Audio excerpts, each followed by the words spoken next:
Bonjour à toutes et à tous et bienvenue à ce webinaire consacré à la vaccination qui va commencer d'ici quelques instants. Bienvenue à toutes les personnes déjà connectées. Est-ce que vous pouvez utiliser l'outil qui se trouve sur votre droite pour me dire que vous nous entendez bien? Cela nous permettra de vérifier que tout fonctionne et de ne pas parler dans le vide pendant plus d'une heure, ce qui sera toujours beaucoup plus agréable. OK, merci pour vos retours. Bonjour à tous. Bonjour à tous. Alors vous êtes très nombreux aujourd'hui et nous nous en réjouissons. On va attendre quelques instants encore, les 2 minutes un peu, traditionnelles maintenant, le temps que tout le monde arrive, se connecte, soit confortablement bien installé. Ergonomie télétravail oblige. Soyez les bienvenus à ce webinaire qui va bientôt commencer. Installez-vous bien. Merci pour vos retours, pour me dire que tout fonctionne, c'est parfait. Toujours pas de petite musique d'attente, hein, pour ceux qui ont l'habitude de nous suivre. Et je ne sais toujours pas siffler, pour ceux qui ont suivi le dernier webinaire sur le bruit. Donc on fait avec les moyens du bord. Merci de patienter. Alors d'habitude, je bois un petit café, hein, sauf qu'à l'heure où commence le webinaire, il est toujours froid. Donc aujourd'hui, j'ai lâché mon café contre un verre d'eau. C'est pas mal aussi et au moins ça refroidit pas. Alors bienvenue à tous.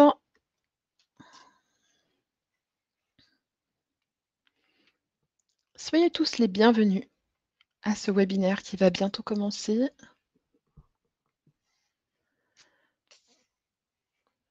Encore une petite minute d'attente. Et puis on va démarrer. J'espère que vous êtes tous en pleine forme et que ce webinaire répondra à vos questions sur le sujet.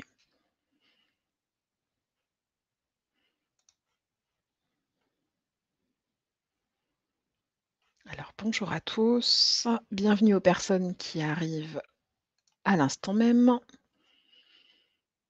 Écoutez, je vous propose de commencer sans plus attendre. Eh bien écoutez, bonjour à toutes et à tous. Nous sommes aujourd'hui le mardi 23 mars 2021. Le printemps est de retour depuis 3 jours et Plantu fête aujourd'hui ses 70 ans. Alors soyez les bienvenus à ce webinaire qui vous est proposé aujourd'hui par GEST, l'association régionale de la vingtaine de services de santé au travail du Grand Est. Nous sommes heureux de vous accueillir aujourd'hui, vous, les près de 700 personnes inscrites, ça en donne le vertige, et ça me fait bafouiller aussi, qui est donc consacré à la vaccination contre la Covid-19.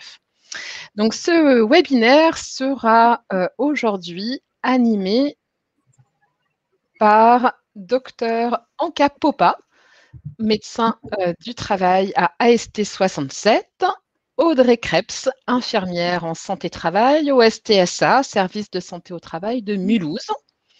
Docteur Châtelain, médecin du travail à l'ASTME, Docteur Mouchès, médecin du travail à Reims Santé-Travail, et Célia Lamontre, juriste à Agestra, ceux en back-office prêts à répondre à toutes vos questions. Alors, vous êtes très nombreux ce matin. Et merci à vous. Du coup, nous ferons notre possible pour répondre à vos questions, sans pour autant évidemment garantir que nous pourrons répondre à toutes les questions dans le temps imparti de ce webinaire.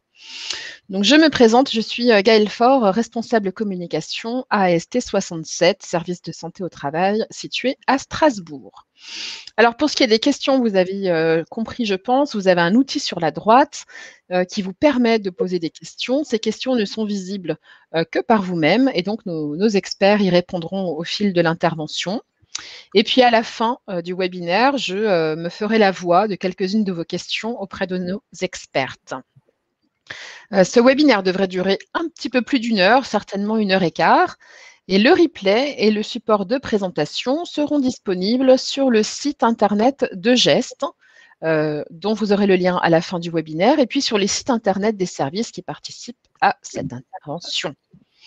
Donc oui, nous sommes le 23 mars 2021 et notre quotidien a basculé maintenant depuis plus d'1 an avec l'arrivée de la Covid-19. La Covid-19 a pour le moins chamboulé la vie de tout un chacun, réduisant nos perspectives d'avenir, nos libertés individuelles, nos relations familiales et nos relations sociales.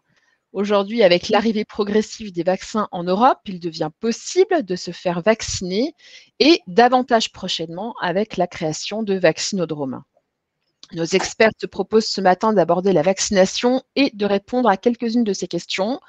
Comment fonctionne la vaccination contre la Covid? Quels sont les vaccins aujourd'hui disponibles? Pourquoi se faire vacciner? Dans quelles conditions? Quels sont les variants et quelle est l'efficacité des variants sur eux?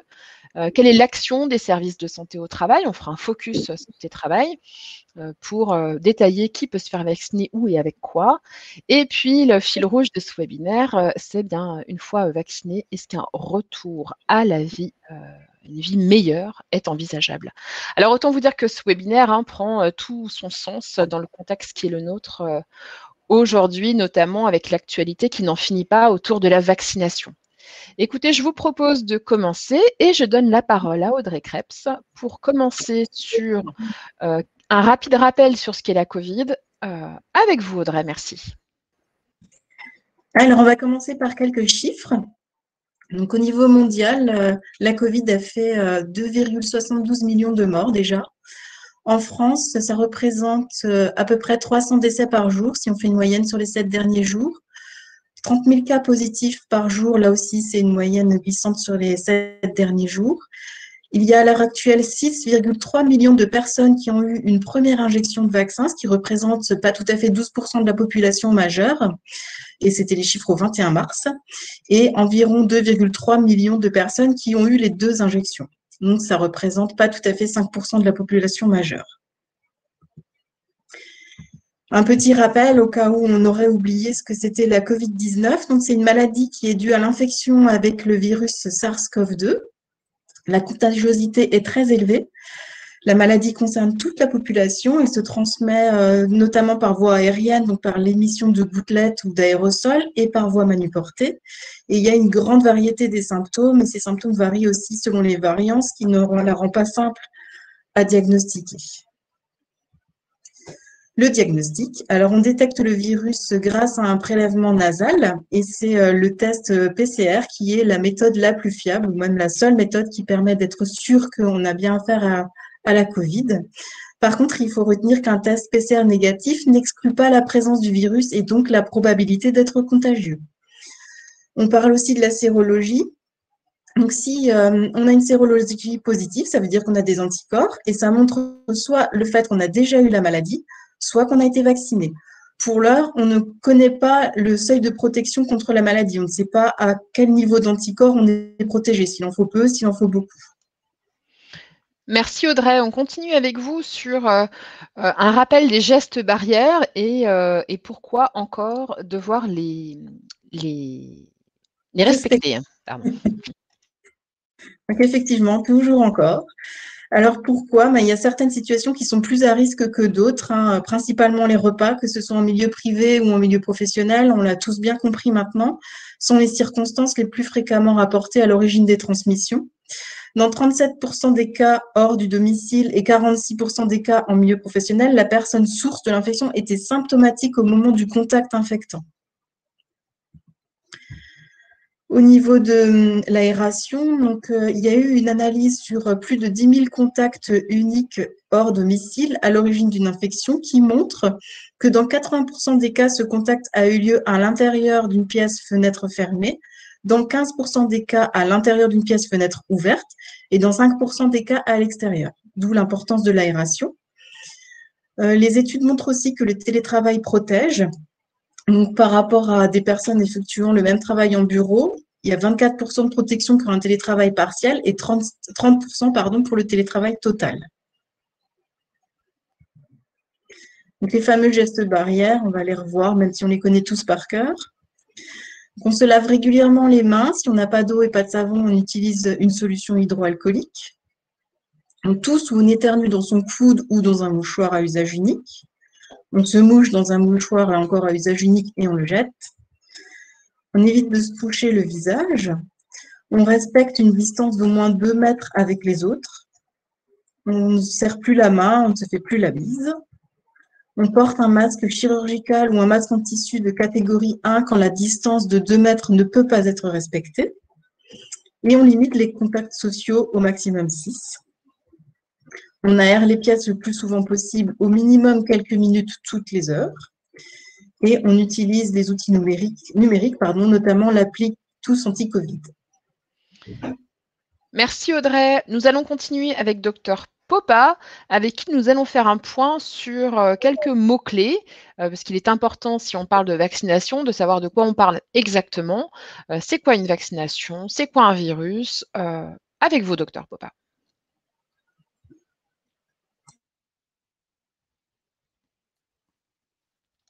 Oui, donc afin de bien poser un cadre du savoir de quoi on parle, il va falloir qu'on définisse quelques mots que je vais beaucoup utiliser aujourd'hui et que je suis sûre que vous avez beaucoup entendu ces derniers jours, semaines, mois. Donc, la vaccination, c'est quoi? C'est un procédé qui, en fait, permet de stimuler le système immunitaire pour que, au moment où il rencontrera le vrai virus, il sera déjà entraîné à reconnaître la menace et à lutter contre celle-ci. Le virus, c'est quoi? C'est un petit brin d'information génétique. Dans notre cas, c'est un virus à base d'ARN. Donc, c'est l'information génétique du virus qui est entrée d'une coque protéique, donc qui faciliterait justement l'entrée du virus dans notre cellule pour l'infecter. La cible que les chercheurs ont identifiée pour développer leur vaccin, c'est une de ces protéines qui forment la coque, c'est la déjà célèbre protéine S, qui est située à la surface du virus et qui lui permet de se fixer et de s'accrocher à nos cellules et après d'y pénétrer. La finalité de tout ça, ça sera que notre organisme produise des anticorps contre cette protéine, lui permettant ainsi d'être protégé contre des formes plus graves ou moins graves. Justement, depuis tous ces mois, on a tous entendu risque de forme grave du Covid, risque à pathologie à très haut risque de forme grave. On parle de quoi tout justement? Donc, les pathologies à risque de forme grave du Covid sont des pathologies assez répandues dans la population qui ont un certain degré de risque de favoriser en fait une forme grave du Covid. Forme grave étant quoi? Des symptômes sévères et avec une hospitalisation soit hospitalisation simple, soit hospitalisation en réanimation. Donc, on parle des pathologies cardiovasculaires qu'on rencontre assez souvent, l'hypertension, les accidents vasculaires cérébraux, insuffisance cardiaque, le diabète, certaines pathologies respiratoires chroniques, les immunodépressions, c'est-à-dire les traitements avec des immunodépresseurs, l'obésité à un IMC de plus de 30, certains cancers, des pathologies psychiatriques, des pathologies neurologiques. Et les pathologies à très haut risque de forme grave, en fait, c'est les pathologies pour lesquelles la plupart des gens seront malheureusement hospitalisés et où les décès pourraient survenir. On parle des cancers qui sont en cours de traitement par chimiothérapie, des maladies rénales chroniques sévères, des personnes transplantées qui sont en train de recevoir un traitement lourd, anti-RG, des polypathologies chroniques, certaines maladies auto-immunes et leurs traitements respectifs, et la trisomie 21. Donc, c'est des maladies qui, en fait, altèrent beaucoup la réponse immunitaire de l'organisme. Pourquoi se faire vacciner? Donc, on est tous en train de constater que la circulation du virus reste très active malgré toutes les mesures de prévention que Audrey vous a déjà présentées. Le but serait de diminuer le nombre de formes graves de la maladie afin que nos hôpitaux ne soient plus encombrés et de casser bien sûr les chaînes de la transmission pour aider à la disparition du virus. Bon, ça c'est le Saint Graal. Normalement, au moins réduire sa circulation et protéger tout le monde contre les formes graves. C'est l'enjeu. OK. Donc, on entend qu'il y a deux types de vaccins, Dr Popa. Faisons le point avec vous. Oui. Avant d'entrer dans le vif du sujet, je veux insister sur le point que ces vaccins ne vont pas faire disparaître la maladie. Mais ils vont permettre de prévenir les formes graves de maladie. On va peut-être rencontrer encore des formes de maladie symptomatiques, peu symptomatiques ou des asymptomatiques, mais les formes graves vont être prévenues par cet simple acte de vaccination. Donc, les deux types de vaccins, c'est des vaccins à vecteur viral, une technologie assez classique, soi-disant. C'est le bien connu AstraZeneca, le vaccin Janssen et le vaccin Sputnik fabriqué par les Russes. Je reviendrai sur chacun de ces vaccins plus loin dans la présentation. Comme action, ils font quoi à notre organisme pour qu'il arrive à se défendre? Donc, ces vaccins contiennent un petit bout d'ARN du coronavirus qui codifie justement cette protéine S. Il est introduit dans un virus qui ensuite, par la vaccination, il pénètre dans notre organisme. L'ARN va donner l'ordre à nos cellules de fabriquer ces protéines qui seront reconnues par l'organisme. Et comme ça, on aura d'un côté les anticorps qui nous protégeront, de l'autre côté la mémoire de ces cellules pour que la prochaine fois qu'elles rencontrent le virus, elles vont pouvoir nous défendre. L'autre grande classe de vaccins disponibles actuellement, c'est les vaccins ARN messagers. C'est une nouvelle technologie utilisée pour les vaccinations, mais une technologie qui existe déjà depuis une vingtaine d'années, plus utilisée pour certains traitements contre les cancers. Je vais commencer tout d'abord par dire que le vaccin ARN messager ne modifie pas notre ADN parce que l'ARN n'a pas la capacité de pénétrer dans le noyau de nos cellules. Donc, de ce point de vue, on est en toute sécurité. En fait, qu'est-ce qu'on fait? On fait fabriquer des anticorps par nos cellules qui vont reconnaître cette protéine C et S et qui vont tuer en fait le virus. Il n'y a pas d'adjuvant ni dans ces vaccins-là, ni dans les autres, donc rien à craindre par rapport à des effets éventuellement attribuables à ces adjuvants. Les représentants sont les vaccins Pfizer et Moderna qui sont déjà utilisés en France depuis un bon moment. Je vais revenir sur chacun de ces vaccins plus loin. Voilà, on a choisi d'illustrer la technique ARN messager qui est, donc, comme je disais, nouvelle et dont la plupart des gens n'arrivent pas à s'imaginer comment ça fonctionne. On a trouvé sur ces jolis dessins. Donc, qu'est-ce qu'on commence avec quoi? Les scientifiques commencent à séquencer le génome, c'est-à-dire à d'épaisser l'information génétique pour voir de quoi ce virus il est composé. Ensuite, il faut déterminer la bonne gène qui codifie la protéine contre laquelle on veut lutter. Donc, dans ce cas, c'est la protéine S. Donc, on isole ce petit tronçon d'ARN, on le copie et donc cette réplique qu'on fait, c'est le fameux ARN messager. Donc, j'ai dit, c'est là, pour la COVID-19, ils ont tous choisi la protéine S qui fait le virus recognoscible par l'organisme. Donc, ces protéines S, avec leurs spicules, sont la clé d'entrée dans la cellule et notre objectif avec la vaccination, c'est d'éduquer notre système immunitaire, de l'entraîner pour reconnaître la menace. Donc, on injecte cet ARN messager qui ensuite va ordonner à nos cellules de fabriquer les protéines S. Et cette production va activer les cellules immunitaires qui vont commencer à fabriquer les anticorps nécessaires qui vont ensuite circuler dans notre sang. Si jamais on rencontre le virus, il sera reconnu et rapidement détruit, et donc l'infection sera bien vite limitée. Merci, Dr Popa. Alors, on retient bien qu'il y a deux types de vaccins. On a donc le vaccin à vecteur viral avec l'AstraZeneca, le Janssen et le Sputnik. Et puis, on a les vaccins à ARN messager avec le Pfizer et le Moderna. C'est important de déjà bien comprendre ça. On y reviendra après. Alors, on entend parler beaucoup de variants sud-africains, de variants brésiliens, de variants anglais et puis récemment de variants bretons. Alors un variant, c'est quoi?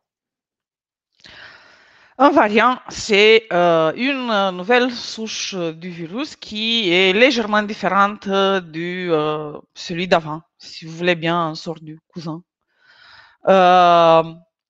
La particularité de ces variants dont on parle, parce qu'il y a beaucoup plus de variants que ça, mais on en parle. Pourquoi on parle des variants anglais, brésiliens, sud-africains et actuellement le breton? Parce que les variants qui arrivent à être sélectionnés sont forcément plus contagieux, plus dangereux. Parce que s'ils ne sont pas plus contagieux, ils vont vite disparaître, donc on ne va pas entendre parler. Donc, on a le variant anglais qui est le premier qui a été identifié et qui a été décrit déjà à partir du mois de décembre. En ce moment, en France, il représente à peu près 2/3 des nouveaux cas positifs, donc il a vite conquéri le marché des virus. Et on a le variant brésilien et sud-africain qui ont émergé à peu près à la même période et ont mieux été décrits en début de l'année 2021, avec la particularité que le variant sud-africain représente beaucoup plus de cas dans l'est de la France que dans le reste du pays, où il se situait à peu près à 5% des nouveaux cas positifs. Et le nouveau arrivé, dont on ne connaît pas beaucoup de choses, le variant breton, sinon qu'il n'est pas détectable par un PCR classique. Il faut faire un PCR à séquençage donc un PCR un peu plus poussé pour pouvoir l'identifier. Pour l'instant, il n'a pas été identifié sur le reste du territoire français, mais voilà, il faut qu'on reste en alerte parce que les vacances en Bretagne, on peut ramener autre chose que des souvenirs dans nos bagages. Merci, Dr Popa. On va continuer à creuser le sujet des vaccins et maintenant, on va préciser pour chaque vaccin un certain nombre de caractéristiques. Alors, accrochez-vous bien parce que le contenu est dense, mais le contenu est intéressant, évidemment.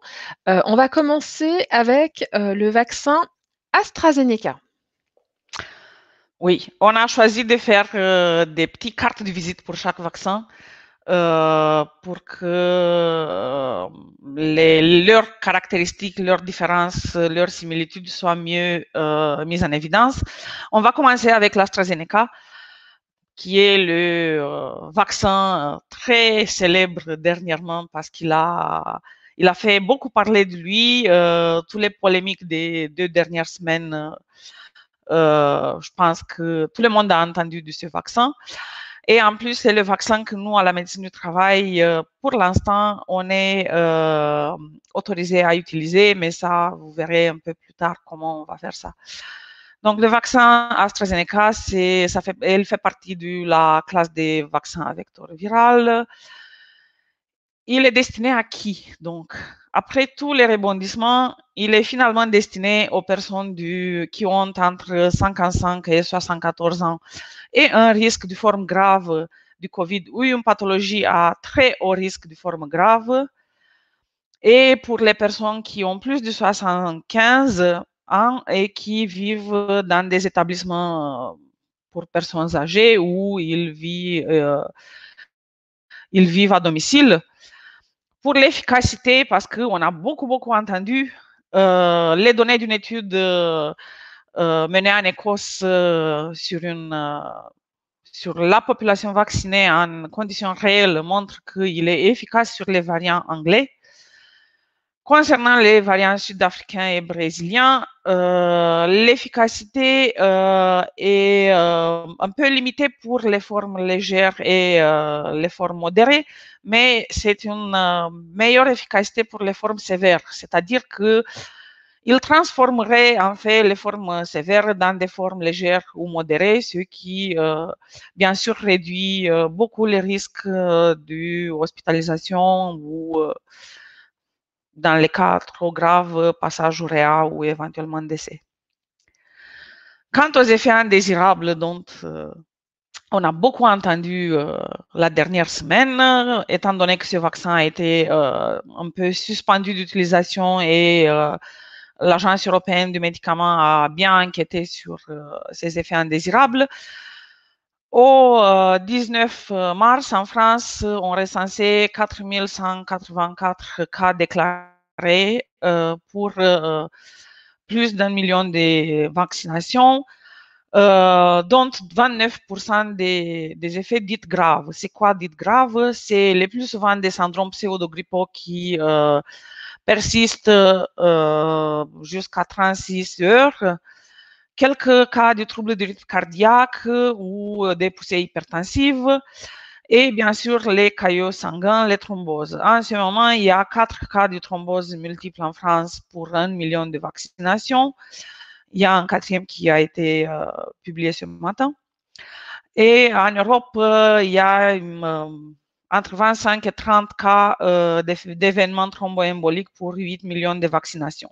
L'enquête de l'Agence européenne du médicament de la semaine dernière a conclu que le bénéfice l'emporte sur le risque, mais ça a fait évoluer en fait la notice de ce vaccin où maintenant les thromboses sont mentionnées et il y a une attention à avoir pour des symptômes soit qui évoquent une thrombose pulmonaire, c'est-à-dire essoufflement, douleur thoracique, gonflement des jambes, ou pour des effets neurologiques, c'est-à-dire des maux de tête persistantes, troubles de la vision ou des ecchymoses cutanées situées hors lieu d'injection.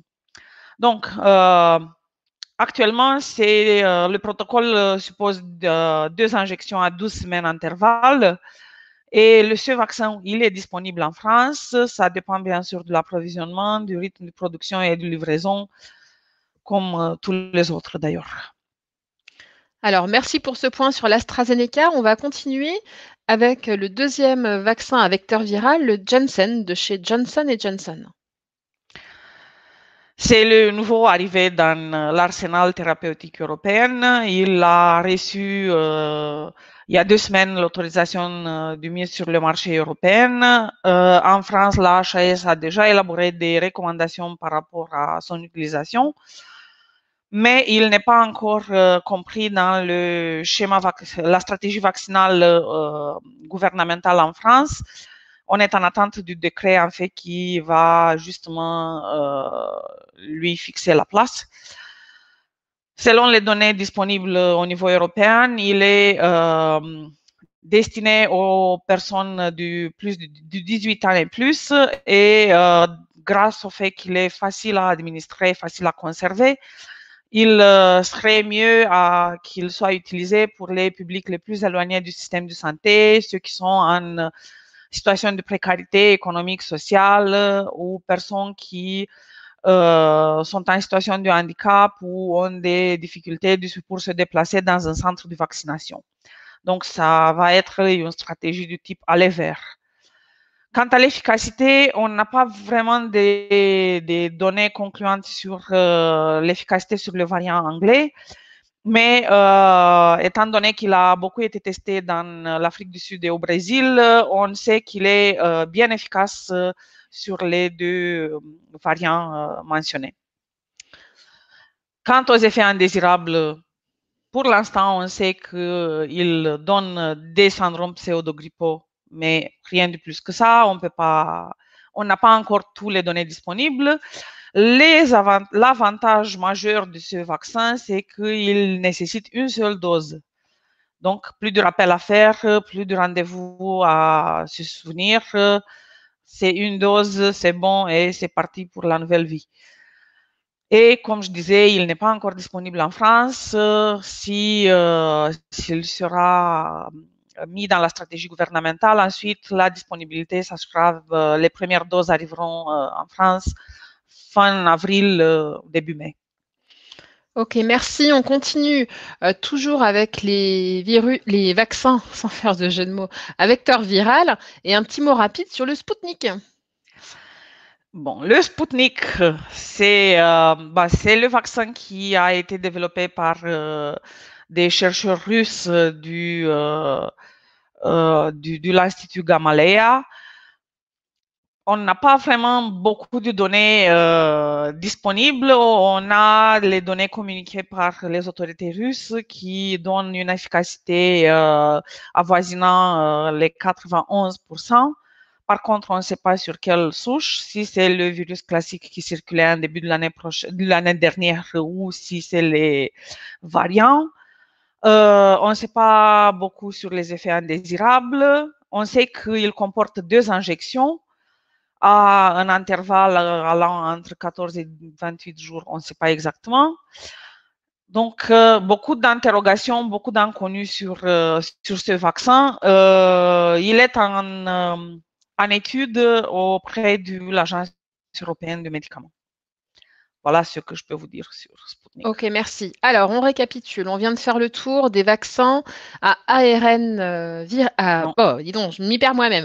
On vient de faire le tour des 3 vaccins à vecteur viral avec l'AstraZeneca, le Janssen et rapidement le Sputnik. Et puis maintenant, on va s'attaquer aux 2 vaccins à ARN messager et on commence par le Pfizer. Oui, donc le vaccin BioNTech Pfizer, qui est en fait le premier arrivé dans l'arsenal de lutte contre la COVID-19. Il est déjà utilisé en France depuis fin décembre 2020 avec des bons résultats. Il est destiné à qui? Finalement, il est destiné aux gens qui ont entre 18 et 49 ans et une pathologie à très haut risque de forme grave. Vous vous souvenez, c'est les gens qui risquent d'arriver en réa à cause de leur comorbidité. Et pour les personnes qui ont entre 50 et 74 ans et un risque de forme grave de COVID ou une pathologie à très haut risque de forme grave, et pour les gens de plus de 75 ans. En gros, il est destiné à tous, mais par souci de priorisation pour les plus vulnérables, pour l'instant, on privilégie pour les groupes d'âge 18-74 ceux qui ont vraiment un risque d'être hospitalisés. L'efficacité sur le variant anglais, elle est vraiment bonne. On tient toujours des données de l'étude dont j'ai parlé avant, qui dit que voilà, il y a une baisse du 74% pour les hospitalisations dans les 2 à 3 semaines suivant l'administration de la première dose, une baisse du 78% pour les hospitalisations à 3-4 semaines de la première dose et 7 jours après la deuxième dose, déjà la baisse des hospitalisations et donc des formes graves se trouve à 94%, ce qui fait des résultats extraordinaire. À cause de sa technologie de fabrication, c'est vraiment facilement adaptable aux variants. Ils estiment à 4 à 6 semaines le temps nécessaire pour concevoir et mettre en fabrication un vaccin adapté à un nouveau variant.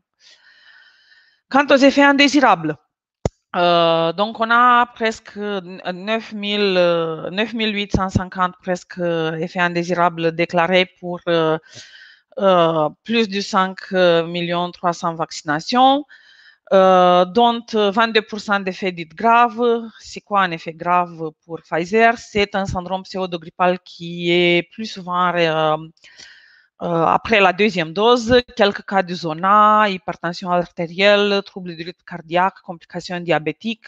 C'est pour ça qu'il faut continuer à surveiller ces comorbidités.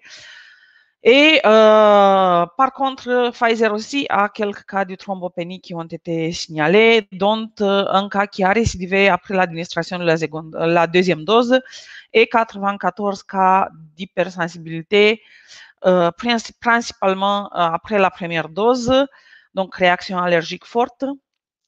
Les données sont toujours pour 19 mars.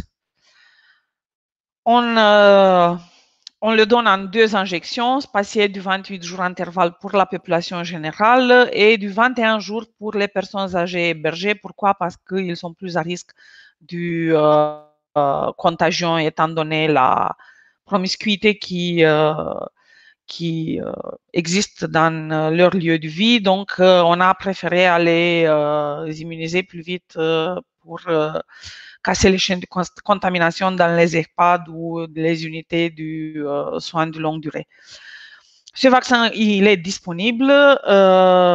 L'approvisionnement est de plus en plus fort. On va recevoir de plus en plus de doses avec le temps qui passe parce que les usines de production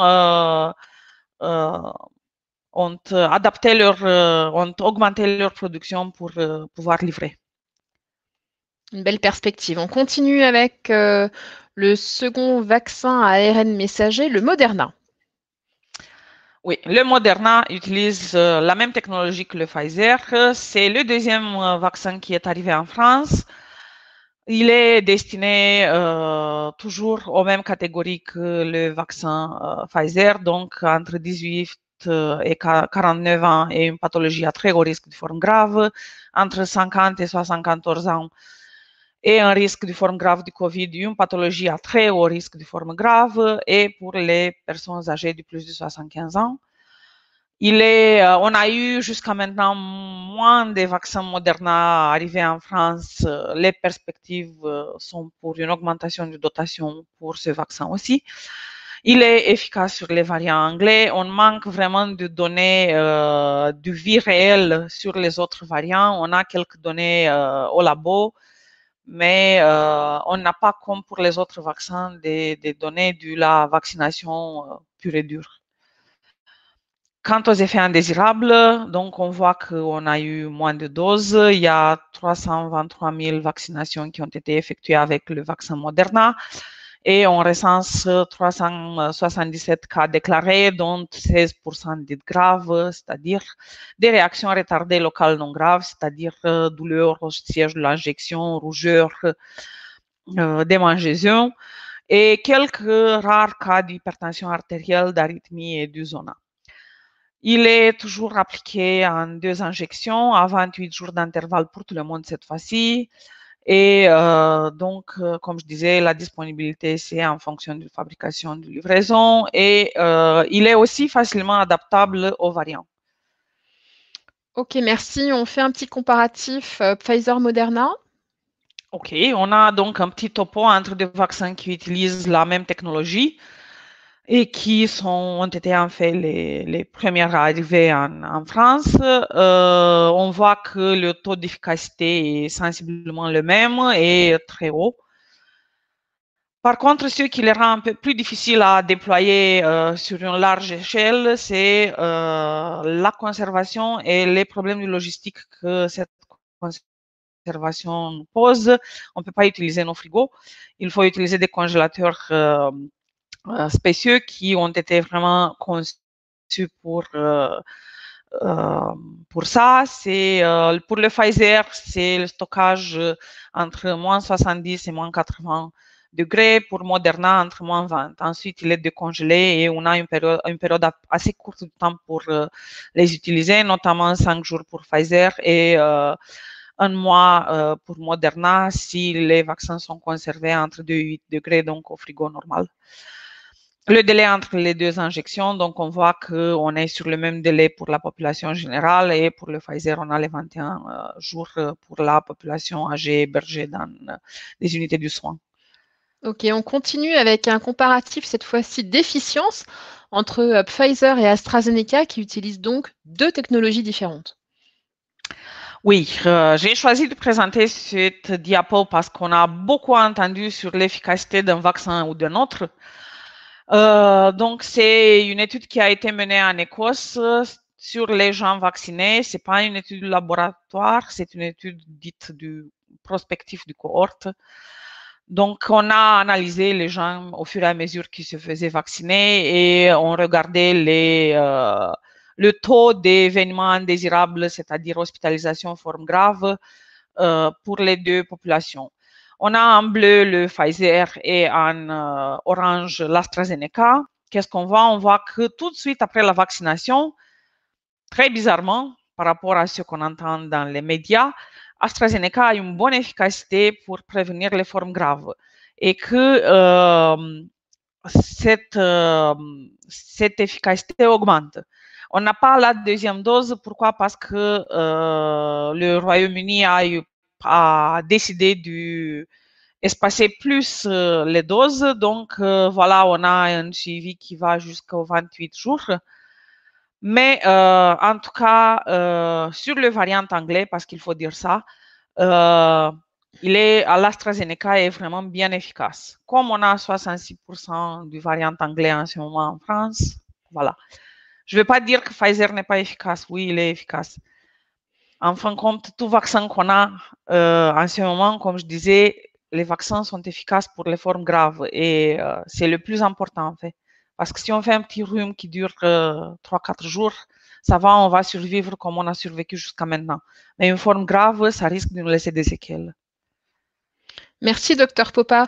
On va vous laisser reprendre votre souffle et continuer avec Audrey. Je crois que maintenant, il est temps de rentrer dans le concret. La vaccination, ça se passe comment? Qui peut vacciner? Quelles sont les étapes de la vaccination? C'est parti, Audrey, merci. Allons-y. Puisqu'il s'agit d'une injection, entrons dans le vif. Donc concrètement, le vaccin est gratuit, quel qu'il soit. La personne qui est vaccinée doit être volontaire. C'est pas le choix de quelqu'un d'autre, c'est bien le sien. Personne ne peut lui imposer. On ne choisit pas son vaccin. Et c'est bien sûr sous couvert du secret médical et en toute confidentialité. Qui peut vacciner? Votre médecin traitant, votre médecin du travail ou l'infirmier, les sages-femmes, les pharmaciens, les sapeurs-pompiers de Paris ou de Marseille, ou en centre de vaccination, dont la liste se trouve sur le site santé.fr. Alors, quelles sont les étapes de la vaccination?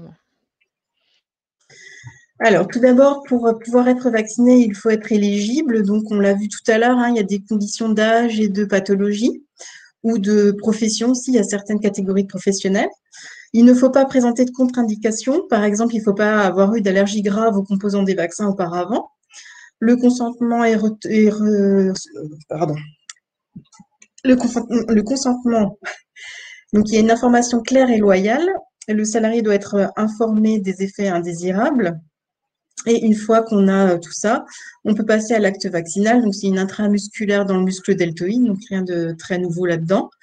Et il y a toute une traçabilité. On va rentrer les renseignements d'identité sur la personne vaccinée, sur l'éligibilité de la personne, le modèle de vaccin, le numéro de lot. Et puis, tout ça va sur le site Vaccin Covid. Alors, comment se passe la vaccination en service de santé au travail? Alors, depuis peu de temps, les services de santé au travail sont impliqués dans la campagne de vaccination. Donc, tout d'abord, concernant l'information, donc les services de santé au travail ont informé les entreprises de cette possibilité qui ont diffusé cette information aux salariés. Et ensuite, comme c'est une démarche, on le disait tout à l'heure, volontaire et individuelle, c'est le salarié qui prend directement rendez-vous au service de santé au travail, qui s'assure de son éligibilité à la vaccination. Il y a le recueil du consentement éclairé, tout comme en centre de vaccination, bien sûr. Et au niveau de la démarche, il faut que ce soit un motif de visite qui permette de respecter la confidentialité. Donc, ça peut être une occasionnelle à la demande du salarié, de façon à ce que l'employeur ne sache pas pourquoi la personne vient en service de santé au travail. Donc, au niveau de la santé au travail, Dr Popa disait tout à l'heure, le seul vaccin qu'on puisse utiliser pour l'instant, c'est l'AstraZeneca. Et pour pouvoir être vacciné, donc il faut remplir les mêmes conditions que la population générale pour l'Astra. Donc, il faut avoir plus de 55 ans et des pathologies ou des comorbidités, ou avoir plus de 55 ans et faire partie des professionnels priorisés, donc les professionnels de santé ou les aidants, les intervenants à domicile.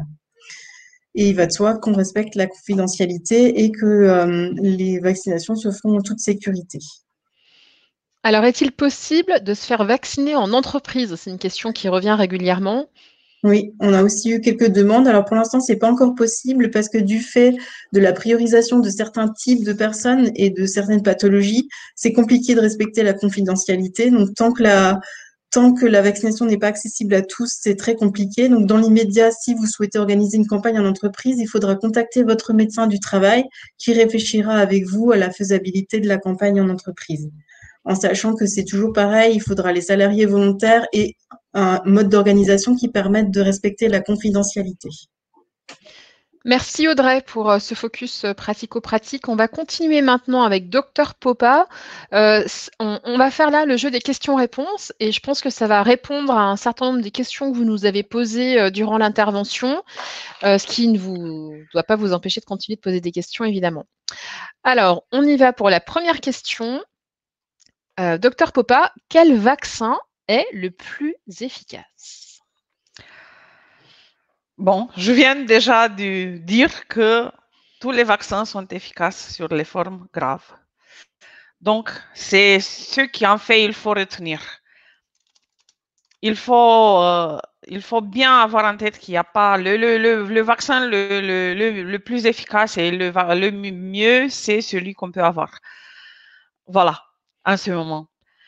Mais pour faire une petite comparaison entre les vaccins, l'efficacité pour l'efficacité des vaccins contre la grippe, je vais y arriver, est souvent de moins de 50% pour les formes symptomatiques de la maladie parce que c'est un virus qui mute beaucoup plus que le virus de la COVID-19. Donc, on parle ici des vaccins qui ont tous plus de 50% efficience, 60, 90, 94, voilà. Mais pour avoir une image, je vous dis que si votre risque de base de contracter une forme grave du COVID-19 sans être vacciné est du 1%, alors le risque que vous contractiez la maladie après avoir reçu les vaccins Pfizer ou Moderna ira à 1 pour 2000.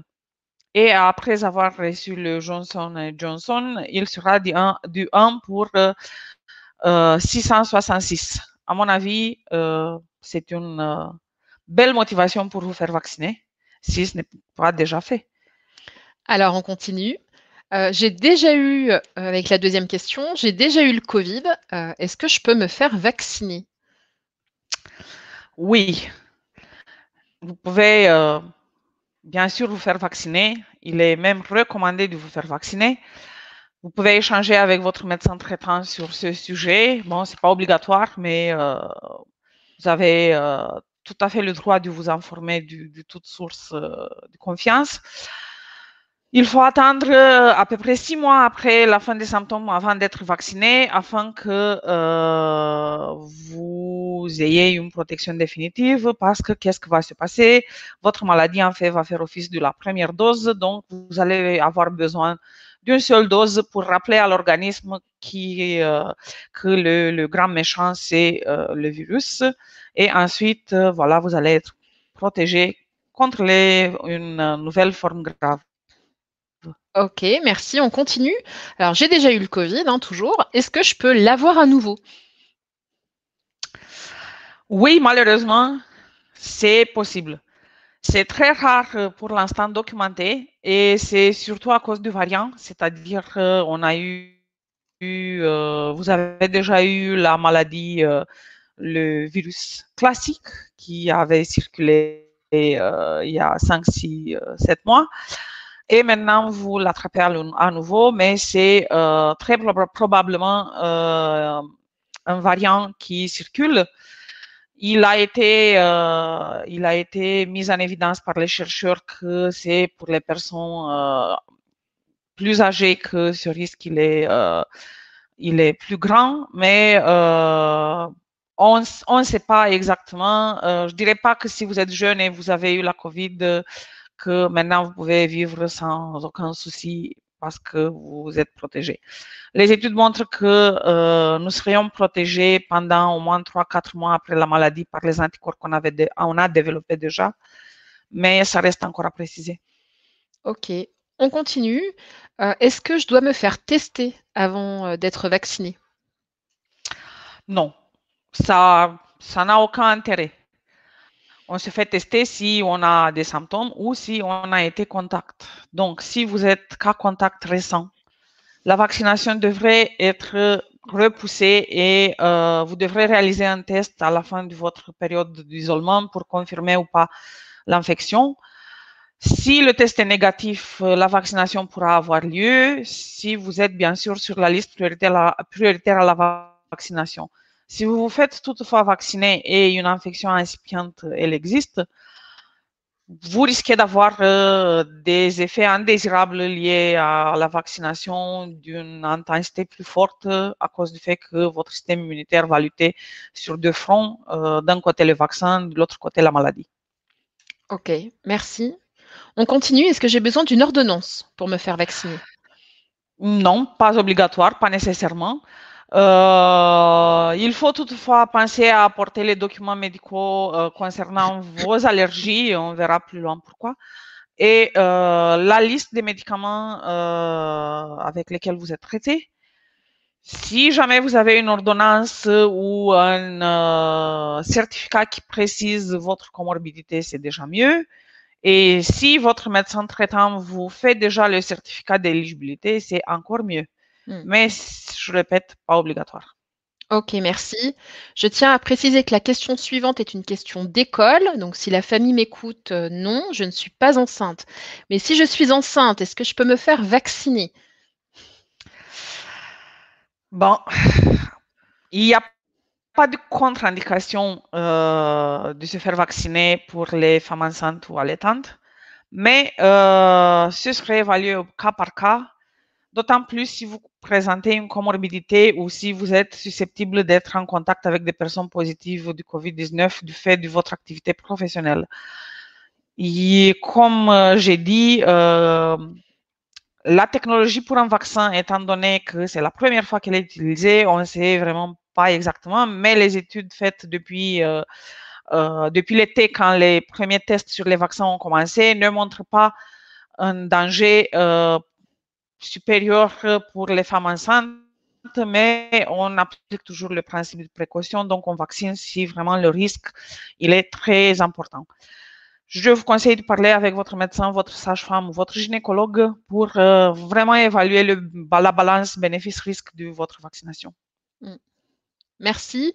Alors, on continue dans les cas de figure. Je suis allergique. Est-ce que je peux me faire vacciner? Oui, voilà. Donc, en principe, oui, mais ça dépend de votre allergie. Si vous avez une allergie au pollen, au gluten, à la poussière ou je ne sais pas quoi, des choses qui sont vraiment très répandues, oui, vous pouvez vous faire vacciner.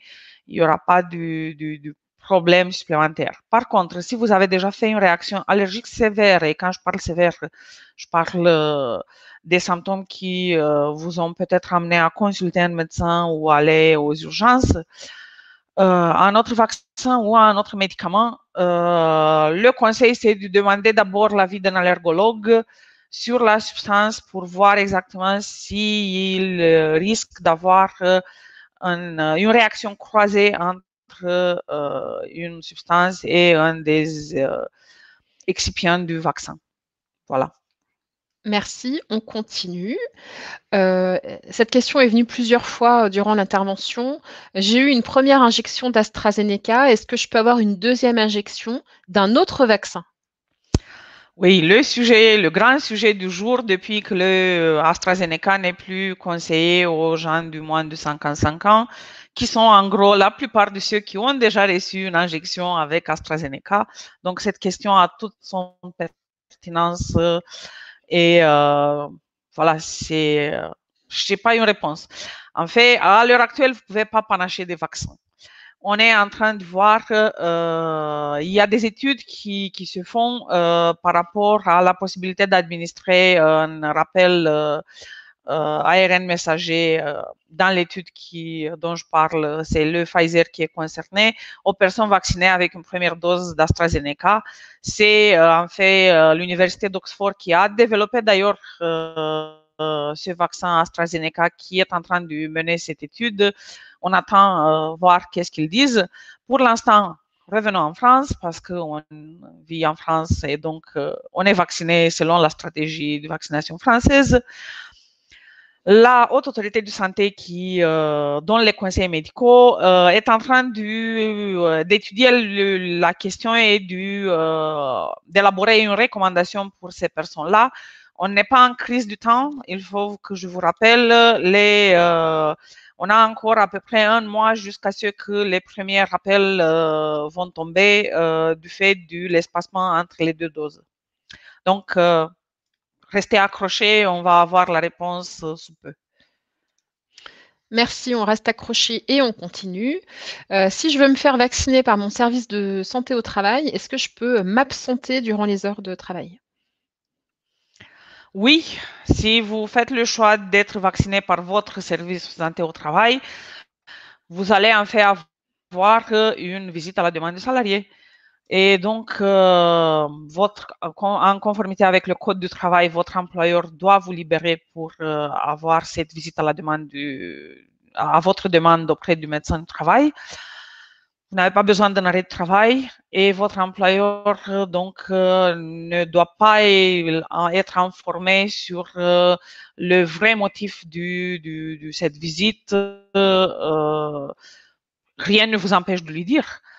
Mais voilà, et vous n'êtes pas obligé de l'informer. Et d'ailleurs, les employeurs sont incités par les pouvoirs publics pour faciliter l'accès des salariés à la vaccination. Il y a des employeurs qui demandent qu'on fasse la vaccination. Donc, je pense que les cas où il y aura vraiment un problème sont rares. Mais on peut toujours résoudre des choses par le dialogue. Donc, le mieux, ça serait d'en parler avec votre employeur si vous voulez lui faire part de votre décision de vous faire vacciner, bien sûr. Merci, on continue. Alors cette fois, je suis vaccinée, c'est fait. Est-ce que je peux malgré tout avoir le Covid? Et malheureusement, en principe, oui. Je disais que le grand mérite de ces vaccins, c'est de nous protéger d'une forme grave. Donc, oui, on pourrait faire une forme légère, c'est-à-dire un rhume, un peu quelques quintes du tout, mal à la tête, un syndrome pseudo-grippal avec une durée pas très longue. Et il y a une autre question qui les subsidiaires, donc puis-je transmettre le virus? Je ne sais pas vous répondre aujourd'hui. Les études semblent converger vers le fait que la transmission par les personnes vaccinées est vraiment beaucoup réduite, mais je ne pourrais pas l'affirmer aujourd'hui, le 23 mars, avec certitude. Je crois que souvent la réserve est nécessaire. Hein, quand on ne sait pas, on sait le dire aussi. Merci. Donc, je suis vaccinée. Mon collègue de bureau aussi. On bosse dans le même bureau donc. Est-ce qu'on doit porter le masque tous les deux? Et là, oui. C'est comme ça, même si on pourrait dire on est tous les deux vaccinés, c'est bon, on peut un peu lâcher prise sur les gestes barrières et les règles, mais non. En fait, comme je disais, je ne peux pas vous affirmer que vous n'allez plus transmettre le virus. Et dans le cas où vos familles, vos amis et votre entourage n'est pas composé que des personnes vaccinées, pensez à eux et essayez encore un petit peu, encore un effort. Ça va payer, je vous le promets. On saura revenir si ce n'est pas le cas. Hein. Merci, docteur Popa. On continue. Alors du coup, à quoi bon être vacciné si au final, ça ne change rien? Si je dois continuer de respecter les gestes barrières, continuer le port du masque, pourquoi est-ce que j'irais donc me faire vacciner? Ayez confiance. Ça viendra. Mais comme en ce moment, je disais, je reviens encore. Je ne peux pas vous affirmer que vous n'allez plus transmettre tout en étant vacciné. Les modélisations épidémiologiques faites par les scientifiques nous montrent qu'on a besoin de 60% de la population adulte vaccinée ou immunisée pour chasser le virus de nos vies. Bon, il ne va pas partir du tout pour de bon, mais petit à petit, il ne va plus être une menace et on va apprendre à cohabiter comme on cohabite avec les virus d'un rhume classique. Donc, patientez, ayez confiance et bientôt on va pouvoir reprendre des vies. Entre-temps, pensez à vos familles et à vos amis qui ne sont pas encore vaccinés. Pensez à vos collègues du travail qui ne sont pas encore vaccinés. Voilà. Merci, docteur Popa, de vous être prêté au jeu de ce question-réponse. Et puis, on reviendra dans un temps de questions-réponses à la fin de ce webinaire. On va continuer avec Audrey Krebs sur le rôle des services de santé au travail dans tout ça et leur engagement depuis maintenant plus d'1 an, depuis le début de cette crise de Covid. Alors en effet, depuis février 2020, les SSTI ont essayé de s'adapter, de revoir leur mode de fonctionnement. Ils ont été présents. Ils sont restés dans leur rôle de prévention primaire, donc en donnant des conseils pour la mise en place des mesures visant à limiter la contamination sur les lieux de travail, en prodiguant des conseils, en décortiquant le protocole national et ses multiples versions, parce qu'on en a quand même eu quelques-unes, en étant le relais de nombreux messages de prévention et aussi en aidant les employeurs à mettre à jour ou même à créer leur document unique d'évaluation des risques. Donc, il y a toujours un accompagnement adapté pour les salariés, une adaptation du suivi individuel qui est faite par le médecin du travail. Les salariés vulnérables ont pu être mis à l'abri. Le médecin du travail peut rédiger un certificat d'isolement. Il y a aussi une partie accompagnement psychologique pour les salariés et les chefs d'entreprise qui le nécessitent ou qui en font la demande. Et maintenant, la vaccination, donc c'est depuis janvier que les choses sont lancées par rapport à la vaccination avec le personnel des établissements médico-sociaux dans un premier temps. Et puis, depuis mars, une nouvelle implication un peu davantage dans la stratégie vaccinale nationale. Donc, en fait, c'est très progressif. On suit le rythme des informations que le gouvernement nous donne, de l'élargissement petit à petit de la population qui est concernée par la vaccination. Il y a aussi tout ce qui est logistique, l'approvisionnement en vaccins, le fait que pour l'instant, AstraZeneca, il n'y ait pas énormément de doses et que chacun s'approvisionne comme il le peut. Donc, c'est pas harmonisé au niveau du territoire. Chaque service s'organise au mieux comme il le peut. Et puis, on va monter en charge dès que ce sera possible. Et donc, les missions classiques, donc on participe à circonscrire les dégâts en entreprise. Donc, par rapport à la Covid, il y a la possibilité de déployer des tests antigéniques depuis début 2021, tout ça pour la prévention de clusters. Les services de santé au travail participent aussi au contact tracing et donnent des conseils sur la conduite à tenir face à un cas contact ou un cas positif lorsqu'un employeur nous les signale ou lorsqu'un salarié nous appelle. Il y a aussi le rôle important dans la prévention de la désinsertion professionnelle, avec le retour des salariés post-Covid, avec ou sans séquelles, selon les formes que les personnes ont eues, et la préparation du retour des salariés vulnérables face à la maladie. Il n'y a pas que la Covid-19, il y a tout le reste, tout notre quotidien qui était déjà là avant, donc les actions en entreprise, les aménagements de poste, la participation au CSE par le médecin du travail, les conseils, le suivi individuel, les petits ateliers, les webinaires, tout ça c'est toujours en route. Merci Audrey, je pense qu'il était important de rappeler l'engagement des services de santé au travail partout en France sur ce sujet-là, sur le sujet du Covid depuis le début. Merci Audrey. On continue avec Dr Popa et on en a bientôt terminé. Merci à tous de nous suivre encore nombreux. Le monde d'après, ça va être quoi? Bon, le monde d'après commence avec un nombre de plus en plus grand de vaccinés. Donc, plus on est nombreux à vacciner, plus vite on va casser la chaîne de contamination, plus vite on va reprendre un peu des vies plus normales. Il faut qu'on se rappelle qu'on est tous concernés en ça, on est tous responsables.